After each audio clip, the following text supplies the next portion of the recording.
The owner statement is designed to provide a clear and concise summary of revenue, expenses, and payments for a specific period. It also displays the payout status for your owners, based on the financial information available in the business model and folio. Guesty has introduced an updated owner statement template, now available alongside the current one.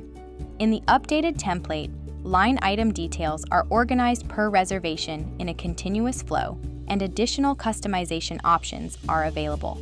To begin customizing the owner statement template, sign into your Guesty account. In the top navigation bar, select Accounting, and then choose Owner Accounting. All owner statements can be found here. At the top right, you'll find the option to customize statements. Under Statement Templates, choose between the current or the updated version.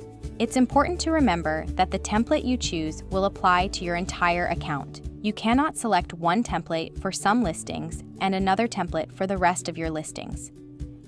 Let's now focus on the updated version and its customization options.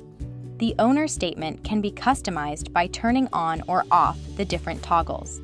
Among them are Guest Name, to include guest information in the statement; Attachments, which will add files like receipts attached to journal entries; Transactions with zero amount to the owner, for fees that don't impact the owner's payout; Working Capital on Hand, which reflects any surplus revenue used for expenses; and Statements with zero amount to the owner, which allows you to create statements for owners even when no income was generated.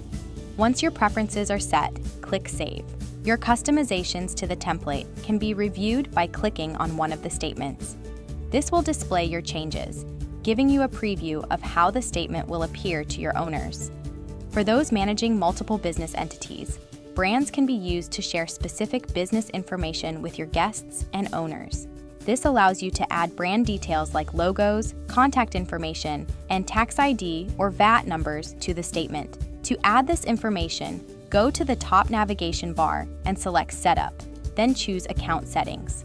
Under Brands, click New Brand and input the necessary details. If you want to learn more, feel free to continue browsing our Help Center. Thanks for watching.